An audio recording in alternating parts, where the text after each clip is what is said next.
ఎలాగని. కానీ ఆ ఆలోచన విధానంలో మార్పు తెచ్చాడు చంద్రన్న. జనాభా అంటే కేవలం భారం కాదు, అది ఒక యాసెట్ లాగా. మనకు డబ్బు ఎంత ఉంటే ఎంత బలంగా ఉంటామనుకుంటామో, ఎంత జనాభా ఉంటే అంత బలం ఈ రాష్ట్రంకి జాతికి ఉంటుందనే ఆలోచనతో పాపులేషన్ మేనేజ్మెంట్ విధానానికి కూడా ఈరోజు మరొకసారి శ్రీకారం చుడుతున్నారు. P4 లాంటి ప్రోగ్రామ్స్, P3 ప్రోగ్రామ్ చూసాం, కానీ ఈరోజు P4 ప్రోగ్రామ్ కూడా చేస్తున్నారు. స్కిల్ సెన్సెస్, అలాగే క్వాంటమ్ వ్యాలీ, ఆర్టిఫిషియల్ ఇంటెలిజెన్స్ ని, అలాగే న్యూ కంప్యూటింగ్ ని, వీటన్నిటిని కూడా మన తెలుగు జాతికి నిత్య అనుసంధానంతో ముందుకు నడిపించాలని quantum valley, creative economy.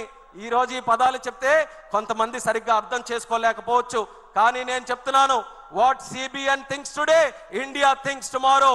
Chandranna ఏ ఆలోచనలతో ఈ రోజు ముందుకు నడుస్తాడో, రేపు దేశం మొత్తం అదే ఆలోచనల వైపు వస్తారు. ఆ నమ్మకం నాకుందని కూడా ఈ సభాముఖంగా తెలియజేస్తున్నాను. రేపు మీ ఇంటిలో రివర్ లింకేజ్ గురించి, క్వాంటమ్ వ్యాలీ గురించి, స్కిల్ సెన్సెస్ గురించి, P4 గురించి ఒక 2-3 సంవత్సరాల్లో ప్రతి ఇంటిలో కూడా చర్చ జరిగేటటువంటి అంశాలు. ఈ అంశాలు, అటువంటి అంశాలకి జన్మనిచ్చినటువంటి పార్టీ మన తెలుగుదేశం పార్టీ అనేది కూడా ఈ సభాముఖంగా తెలియజేసుకుంటున్నాను. అలాగే అన్ని మాట్లాడుతున్నాం, కానీ తెలుగుదేశం పార్టీ అని అంటే మొట్టమొదటగా గుర్తొచ్చేది మన పసుపు దళం, పసుపు సైనికులు, మన కార్యకర్తలు.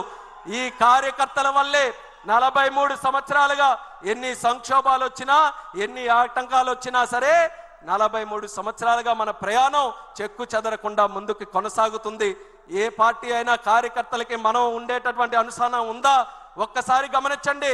మన రాష్ట్రంలో ఉండే పార్టీలు చూడండి, ఇతర రాష్ట్రాల్లో ఉండే పార్టీలు చూడండి. ఎందుకనంటే నాయకులు మారినట్టే కార్యకర్తలు కూడా వేరే పార్టీలో మారిపోతారు. కానీ తెలుగుదేశం పార్టీ ఏకైక పార్టీ. తరాలు మారినా తరం మొత్తం అదే జెండాని కప్పుకుంటూ అదే కండువాతో ముందుకు నడిచే ఏకైక పార్టీ మన తెలుగుదేశం పార్టీ అని తెలియజేస్తున్నాను. అటువంటి కార్యకర్తల్ని అధినేతలుగా చేసుకొని నడిపించే పార్టీ కూడా తెలుగుదేశం తప్పితే మరెక్కడ కూడా ఏ పార్టీ కూడా ఉండదు.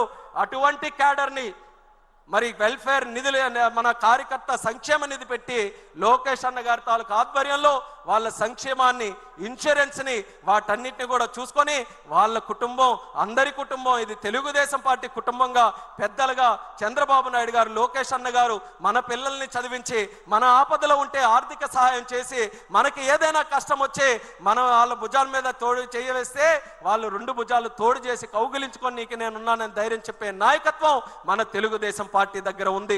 క్రమశిక్షణతో ఉండే పార్టీ మన తెలుగుదేశం. ఆర్గనైజ్డ్ గా, డిసిప్లిన్డ్ గా పనిచేసే పార్టీ తెలుగుదేశం.